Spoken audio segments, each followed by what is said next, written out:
Bismillahirrahmanirrahim. Assalamualaikum warahmatullahi wabarakatuh. Perkenalkan, nama saya Mustika dari kelas TDIKB Angkatan 2019, NIM 1909041031. Di sini saya akan menjelaskan, saya akan memenuhi tugas final saya pada mata kuliah komputer grafis, yaitu di sini saya membuat sebuah animasi kubus dengan beberapa warna berbeda. Terlebih dahulu saya akan menjelaskan skripnya. Di sini include Windows Help artinya adalah memulai menampilkan perintah. Kemudian untuk include GL pada baris 2, 3, dan 4 maksudnya itu adalah ekstensi dari FreeGLUT dan atau OpenGL.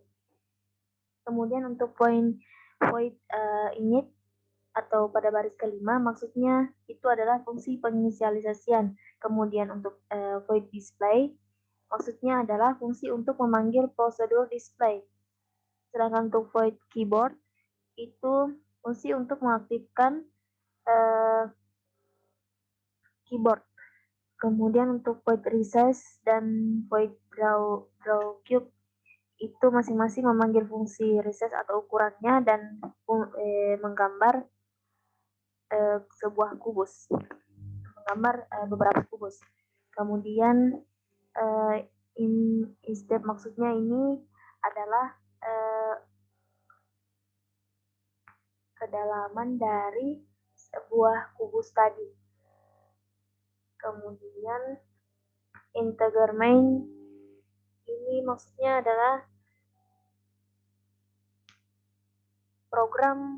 sebuah program utamanya. Kemudian untuk baris ke-13 itu kita melakukan penginisialisasian root, dan untuk baris ke-14 itu mengatur tampilan window double dengan warna RGB. Kemudian untuk Windows pada baris ke-15 dan 16 itu masing-masing untuk Windows size itu mengatur ukuran jendela, kemudian untuk window position mengatur posisi jendela. Kemudian dulu create window itu membuat window dengan nama the keyboard. Kemudian selanjutnya pada baris ke-19 dan ke-20, baris ke-19 itu maksudnya memanggil fungsi metode display. Kemudian untuk root keyboard function memanggil suatu fungsi callback untuk digunakan sebagai masukan pada satu jendela window dengan keyboard. Kemudian selanjutnya pada baris ke-23 root reset function atau resize itu fungsi untuk mengatur kembali ukuran dari kubus. Kemudian root main loop itu memanggil dan mengulang dari fungsi utama.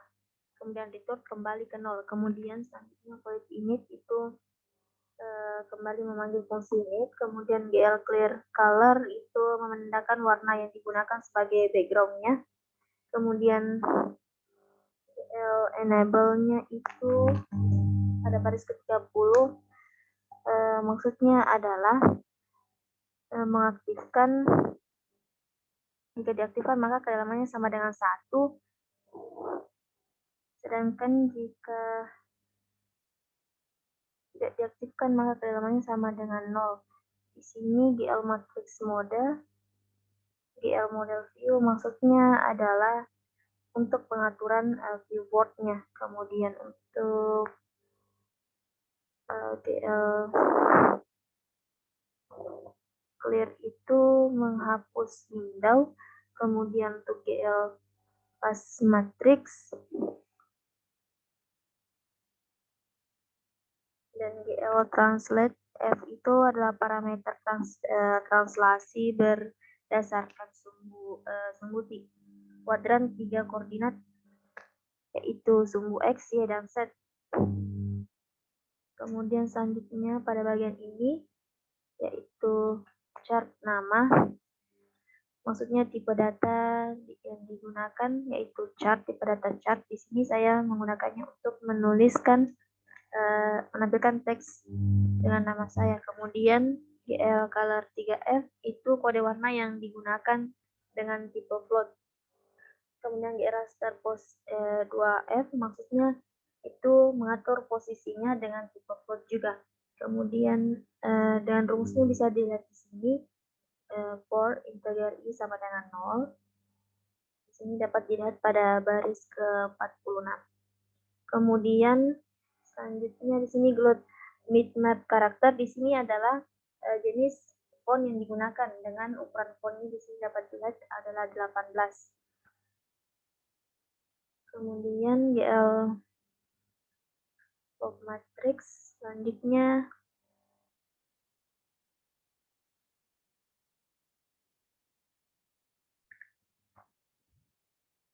maksudnya GL pop matrix itu berguna untuk memanggil suatu fungsi yang sudah disimpan pada GL pass matrix sebelumnya. Kemudian untuk GL pass matrix itu menyimpan koordinat matriks yang ada. Kemudian GL translate F itu fungsi perpindahan objek dengan tipe float. Kemudian di sini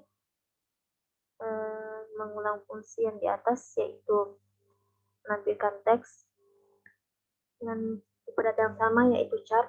Di sini untuk menampilkan link saya, kemudian GL color 3F tipe kode warnanya ya raster posisinya, dan di sini adalah rumusnya. Kemudian font yang digunakan Helvetica dengan ukuran font 18. Kemudian GL pop matrix tadi itu berguna memanggil suatu fungsi yang telah disimpan pada GL pass matrix sebelumnya. Kemudian untuk GL pass matrix sendiri itu menyimpan koordinat matriks yang ada. Di sini ada beberapa script yang sama. Penjelasannya dengan yang di atas. Tipe data chart sini saya menggunakannya lagi untuk menampilkan teks keterangan dan tombol keyboard yang digunakan untuk menganimasikan kubus. Kemudian untuk script selanjutnya itu GL begin. Di sini maksudnya kita memulai menggambar kubusnya dengan GL color 3F itu koordinat 3 kuadran dengan tipe data float. Kemudian GL vertex itu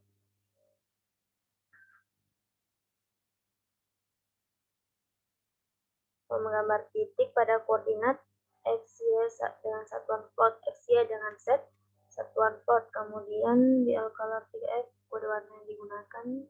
GLN itu maksudnya mengakhiri penggambaran sebuah garis atau di sini penggambaran kubus. Kemudian selanjutnya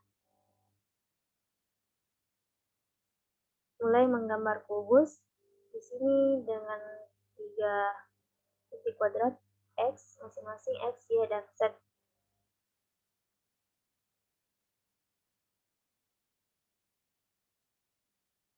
Kemudian selanjutnya lots of buffer itu adalah menukar bagian belakang buffer menjadi buffer screen, dan void keyboard itu mengaktifkan fungsi keyboard untuk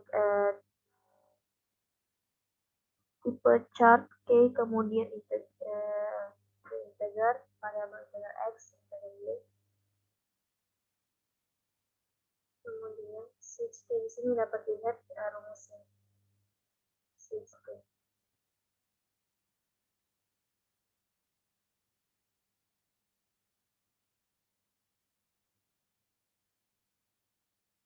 Di sini jika diaktifkan menekan salah satu tombol, maka kedalamannya akan berubah, nilainya akan berubah menjadi 0. Jika tidak diaktifkan nilainya akan berubah menjadi 0. Kemudian jika diaktifkan nilainya akan berubah menjadi 1. Kemudian display. Kemudian untuk void resize itu mengatur ukurannya kembali yang tadinya setelah ukurannya membesar, kemudian jika ditekan tombol lain kemudian seperti menekan tombol S, maka ukurannya akan mengecil atau bergerak ke bawah.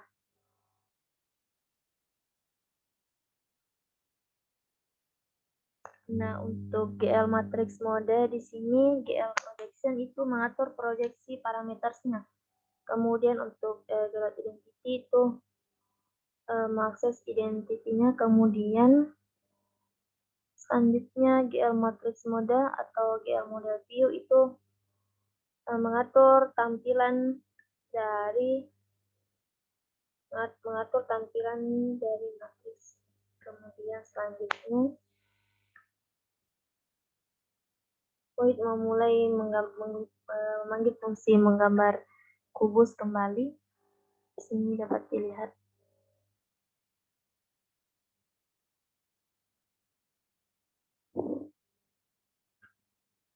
Ini adalah rumusnya.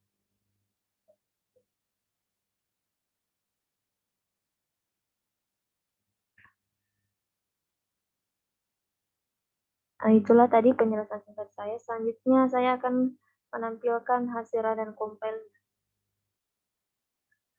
Tampilannya seperti ini. Di sini dapat dilihat keterangan tombol. Jika kita menekan keyboard W, maka akan bergerak naik ke atas dan ukurannya akan membesar. Kemudian jika menekan keyboard S, maka akan bergerak ke bawah dan kembali mengecil. Kemudian jika menekan keyboard A, maka bergerak ke kiri.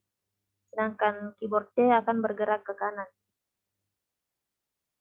Itulah penjelasan singkat saya. Lebih dan kurangnya mohon dimaafkan. Assalamualaikum warahmatullahi wabarakatuh.